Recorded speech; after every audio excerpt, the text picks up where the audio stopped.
We're live.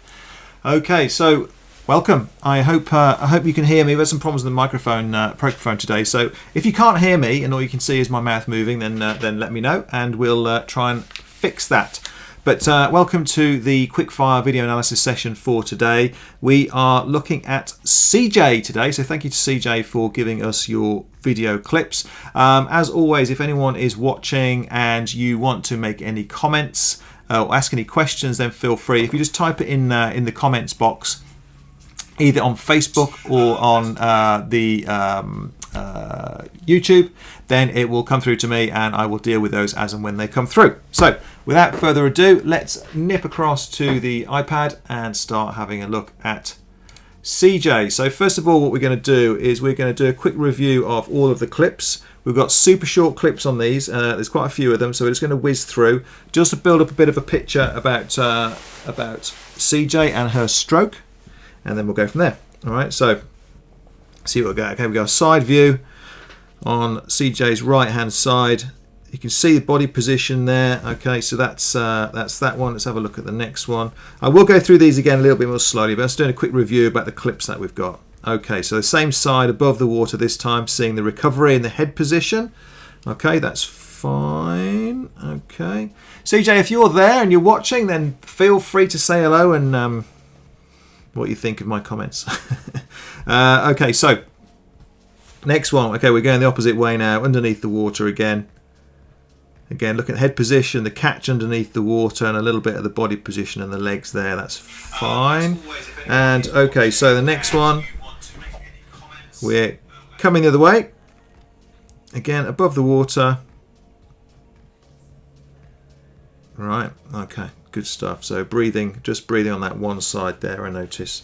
Okay, so what have we got? A couple more, and then we'll start seeing what we can see. Okay, this is an interesting one. So head on, so we can actually see the kind of what the arms are doing as they sweep down beneath the body under the water there. So that's quite an interesting one. And the head from above. Okay. All right, so I'm just going to whiz back through to the beginning here. So the idea of this really is that we pick one or two elements that we think that CJ is going to benefit from in the overall. So we're not going to be able to go into detail about loads and loads of bits and bobs that we need to tidy up on. We're going to kind of stick with the biggies and work from there. But that works pretty well because in terms of stroke correction, normally there's a hierarchy. So if we fix one of the big ones, then the little smaller faults that can appear along the way will generally start to tidy themselves up a little bit as well. So what are we going to do? We're going to go back to the first clip here. So this one's an interesting one. So we're seeing generally seeing the body position of CJ here. So CJ, what I'm looking at really is things like if we can see the surface of the water and her body position. Her body position is actually pretty good. So if you draw a line along the lane rope there, see CJ's bum is on the almost on the surface there. Her shoulders are touching the surface and out the water there, and the top of her head is as well. So head position is looking pretty good. What I can see there is I can see lots of nice bubbles coming out of CJ's mouth. So she's obviously breathing out under the water. That's quite a common fault for people to not breathe out and hold their breath a little bit. So that doesn't look too bad. Obviously, we can see the kind of the front part of the stroke here, just initially, hands coming in. It's coming in fairly deep, which is okay. I don't mind that kind of stage. So I'm just going to carry on playing this through until we get a little bit of a better look at that. Okay, let's have a look at another one. Okay, so the recovery here. So first of all, we know that CJ's body position isn't too bad. Now, what's interesting from this one is that she's lifting her head up quite a long way. So we'll just play this through here. There we go. So fairly high head on CJ there. So as you can see, the head is up at kind of 45 degrees in comparison to the water. Now, the problem with doing that is that you actually have a tendency to make the feet and the legs drop in the underneath the water there, because the body acts a little bit like a pivot. So if there's something going up at the front end of the stroke, it will make the back end of the stroke drop.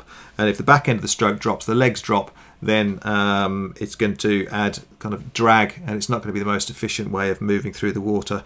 So CJ, one of the things you can do is actually try and keep your head a little bit lower there. So if I was to draw roughly where your head would be, so you'd have an eye there, and ideally you'd have the water. What would happen is the water would break on the forehead. I'm drawing this very well. I'm going to start again with that. Let's just start again.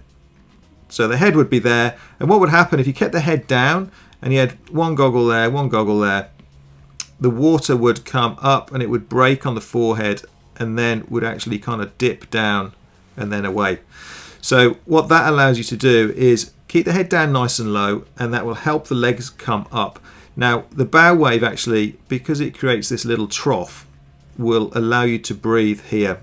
So CJ might feel that she has to lift the head up to get the clearance, when in reality, if she keeps her head down low, it's a bit counterintuitive, as it makes this little trough for her mouth to be able to breathe into. Not the greatest diagrams in the world, but hopefully I kind of get you kind of get what I'm talking about there. So keep the head down a little bit lower. We've already had a look to see if she's breathing out. It looks like she is breathing out. Sometimes people do that if they are holding their breath. It doesn't look too bad as far as CJ is concerned on that. So here we go on the other side. Sorry, from the underneath the water here. Okay, CJ's spearing in fairly deeply. I'm not too concerned about that. What I'm more concerned about is what's happening once the hand reaches the front of the stroke. So we'll have another look from forward on. So the hand is coming in, and what it's actually doing is it's coming in a little bit in front of the head here, so in front of the nose. So if I nip forward to this one, play this one through here. So it's not too bad on the right side. So what I'm talking about here is the hands spearing in and coming in front of the face here. So if I just clear that again so you can see, it's actually not too bad. It's not massively clear. So what we're looking at the left hand side, and this is the one here. This is the main one. So the hand is coming in at that kind of angle. And what happens when you do that is that the hand then has to sweep out wide under the water, and you can just see it. Obviously I get used to looking at these things, it's a lot clearer for me, but the hand is moving from this kind of position here where it enters the water and then is sweeping out wide, so it's slipping sideways, and then the hand is actually now right the way over there, look. So all this movement is not doing anything for CJ at all. It's a big slide out at the front of the stroke. Okay, so this for me is the biggest issue that CJ needs to look at. So if we go back to, let's have a look and see if we can see it on this one actually. So here's the right hand coming in, and what we're talking about is this slide here. Okay, so that motion there isn't actually doing very much for CJ at all. It's slipping through the water, and then her hand is ending up way too far over. So this is almost a straight line. Get my little marker down, almost a straight line with the arm there. So what we should have is, again, if I just go under this, here we go. So if I go under the water here, this is really clear here. So here we go. So here's the right hand coming in. Here's the right hand coming in and then sweeping out wide. So you've got this motion where the hand goes over in this direction and then starts the actual catch quite deep and very wide indeed. All right, so ideally the angle at the arm there would be 100 to 120 degrees, and we're getting on for 145. What happens when you do that is you have put a lot of pressure on the shoulder here, because it's a long lever and it's pulling through on the shoulder, which is a weaker muscle group. If you actually, what you should be doing ideally is, if we put 100 to 120 degrees in there, say 100 degrees, there we go. So that's where the hand should be. It'd be much further over. Can't see the colour of that arrow very well there, but it should be over this way. So pulling it in a little bit. And what that does is it allows you to actually use the chest and the back muscles instead to pull through, which is a much stronger muscle group. Okay, so we want to be looking at that kind of angle underneath the water. So around about kind of 100 degrees or thereabouts. And what you're looking for really is for the hand to be pulling through more or less in alignment with the shoulder.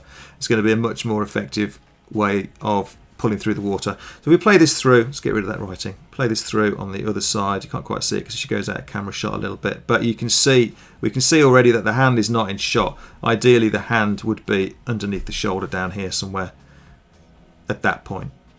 Okay, so that for me is the main thing for CJ, is to get the hands into a much better position initially. So spearing in a little bit wider. So if we go back to, I don't know, if we go back to this one here, I'm going to whiz forward so she's a bit close to the camera.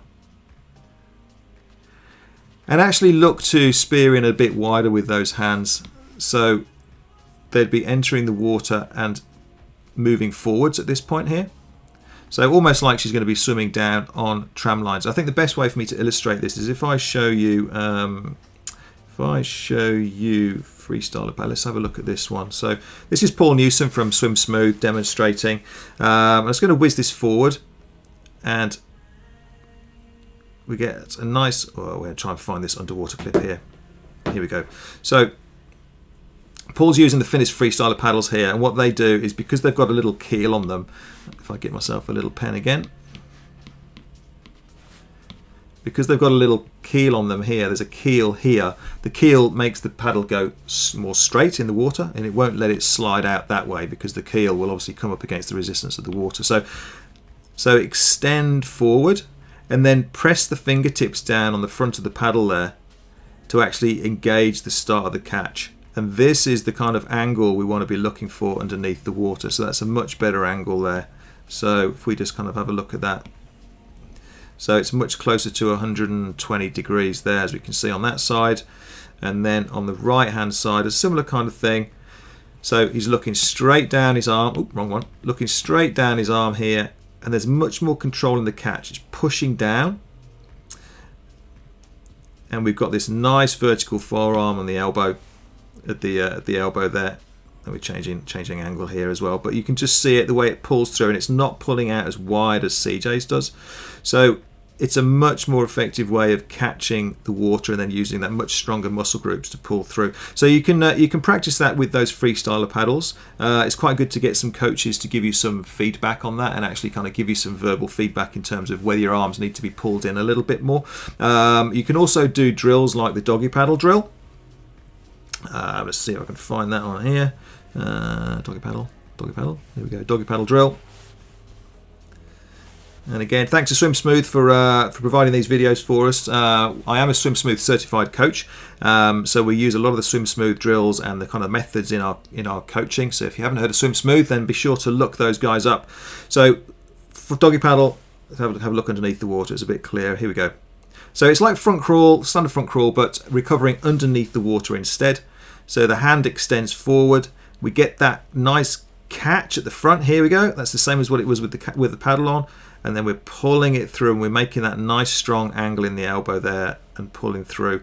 What you can do actually is you can swim, if you swim down the black line with your nose above the black line there, and then see Paul is looking forwards, is you can actually start to tune in about where your hands are and make sure. What you can do is, if I just try and draw it on here, it's going to be a little bit clumsy, but we'll see how we get on. So if you're swimming up the black line here, you can make sure that you've got one hand is tracking up either side of the black line. So when you pull backwards, the black line is, your hands are just either side of the black line rather than pulling through right out here wide, which is what CJ's doing. That's a terrible diagram, but hopefully you know what I mean. All right, so that's the main thing for me. We've gone way over time there. It's meant to be 5 minutes, isn't it? But never mind. That's the main thing for me. So I hope you found that useful. This is coming up quite a lot, actually, is the quality of the catch and the pull through of people's strokes. All the ones we've done so far actually seem to be pretty good on the body position of things, so not too bad. But we've got to work on the front end. That's the bulk of where your power and your traction in the water comes from. Really got to work on that. So drills like doggy paddle, sculling, get some paddles on and actually feel the resistance and feel yourself catching hold of the front of the water at the front of the stroke. Without that, you're not going to go very fast. And if you slip back through the water and become a little bit, rather than getting the forearm up and pushing back, if you get a little bit elbow led and slip back through the water, you're not going to hold enough water, and it's just not going to work very well for you. So I hope that you found that useful, short and sweet. Not sure how long that was. We went to try and keep these down to 5 minutes, but never mind.